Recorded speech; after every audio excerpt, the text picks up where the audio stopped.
The rain came down in sheets that Tuesday morning, turning the quiet suburban streets into rivers of silver. Marcus Williams had been driving the Route 47 school bus for 18 years, and he'd learned to read the weather like an old farmer reads the sky. Today was one of those days when children needed a little extra care. Marcus was a gentle giant of a man, with kind eyes that crinkled at the corners when he smiled. At 52, he'd raised 3 children of his own, and had a way with young, ones that came as naturally as breathing. His uniform was always pressed, his bus always clean, and his heart always open to the children who climbed those yellow steps each morning. As he rounded the corner onto Maple Street, something caught his eye. Through the curtain of rain, he saw a small figure standing alone on the sidewalk.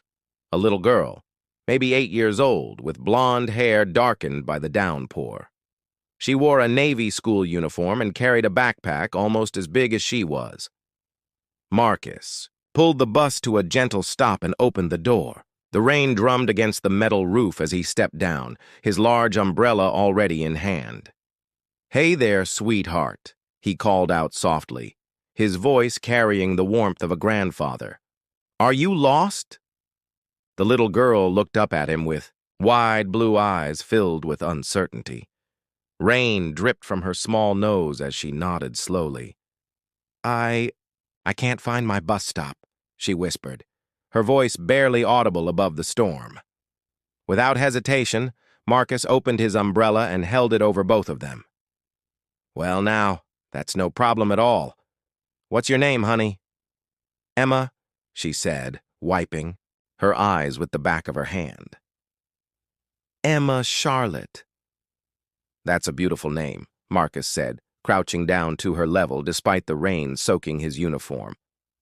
"I'm Mr. Williams, but all the children call me Mr. Marcus. Now, Emma Charlotte, you remember your address?" Emma shook her head, looking even smaller under the vast canopy of his umbrella. "We just moved here last week. Daddy said the bus would pick me up at 8:15, but—" She gestured helplessly at the empty street. Marcus felt that familiar tug in his chest, the same feeling he'd had when his own children were small and the world seemed too big for their little shoulders. "Well, you know what? I think the rain might have confused your regular driver. These things happen sometimes." He stood up slowly, keeping the umbrella steady above them both.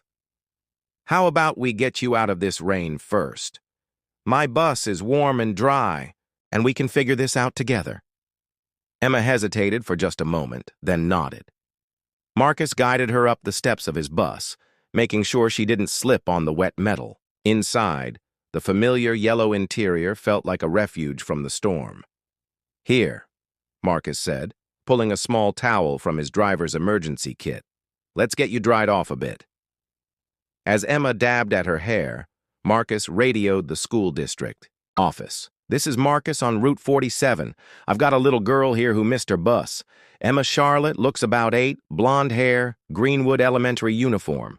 Can you check if there are any missing student reports?" The radio crackled back. "No reports yet, Marcus, but it's early. Morning buses are still running. Can you bring her in?" Marcus looked at Emma, who was still shivering slightly despite the warm bus. Something in her posture reminded him of his own daughter at that age, proud but scared, trying to be brave in a world that suddenly felt uncertain. "You know what, Emma?" he said, setting down the radio.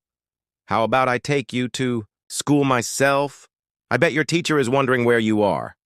Emma's face brightened for the first time that morning. "You would do that?" "Of course I would, sweetheart. That's what we do. We help each other out." As they drove through the rain-washed streets, Marcus found himself thinking about the small acts of kindness that shape a child's world. He remembered Sister Margaret from his childhood Sunday school, who always kept extra sandwiches for children who forgot their lunch. He thought about old Mr. Peterson, the crossing guard who knew every child's name and always asked about their pets and hobbies. "Mr. Marcus?" Emma's small voice interrupted his thoughts. "Yes, honey? Why are you being so nice to me? You don't even know me." Marcus glanced in his rearview mirror at her earnest face. Well, Emma, I believe we're all connected somehow. When I see a child who needs help, I think about my own children and about how I'd want someone to treat them if they were lost and scared. He paused, choosing his words carefully. Besides, kindness isn't something you save up for special occasions. It's something you give away freely, and the more you give, the more you have. Emma seemed to consider this deeply. My mommy used to say something like that. She said kindness makes a circle. When you give it to someone, it comes back around. Your mommy sounds like a very wise woman, Marcus said gently. She died last year, Emma said matter-of-factly, in the way children sometimes do. That's why Daddy and I moved here. He wanted a fresh start. Marcus felt his heart squeeze. I'm sorry, honey. That must be very hard. Sometimes, Emma admitted. But Daddy says Mommy would want us to be happy and make new friends. When they arrived at Greenwood Elementary, Marcus walked Emma to the main office, his large hand gently guiding her small shoulders. The secretary, Mrs. Rodriguez, looked up with relief. Oh, thank goodness. Emma Charlotte Bennett. Yes, your father has been calling frantically. He said the regular bus driver called in sick this morning and the substitute couldn't find your street in the rain. Mrs. Rodriguez picked up the phone. Mr. Bennett? Yes, she's here safe and sound. One of our bus drivers found her and brought her in. Within minutes, a tall man in an expensive suit came rushing through the school doors. Despite his clearly costly clothing, his face showed nothing but pure parental concern and relief. Emma, he called out, and she ran into his arms. Daddy, Mr. Marcus saved me from the rain. The man, Jonathan Bennett, looked up at Marcus with genuine gratitude. Sir, I cannot thank you enough. When I realized she wasn't at school, and with this storm... His voice caught slightly. Marcus smiled and extended his hand.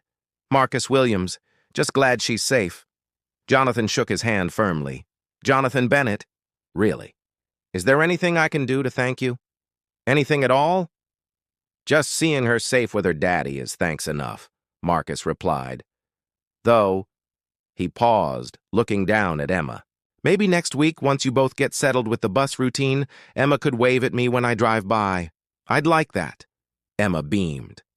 I will, every day. As Marcus walked back to his bus, he felt that familiar warmth that came from doing something right. He didn't know that Jonathan Bennett was the CEO of a major technology company, or that this simple act of kindness would lead to a friendship that would change both their lives. He didn't know that Jonathan would later establish a scholarship fund for children of school bus drivers, or that he'd name it the Marcus Williams Kindness Award. All Marcus knew was that somewhere in the city, a little girl was safe and dry, learning her lessons and making friends. And that evening, when he went home to his own family, he'd have a story to tell about umbrellas and rain, and how sometimes the smallest gestures create the biggest changes. Because that's how kindness works. One umbrella, one moment, one heart at a time.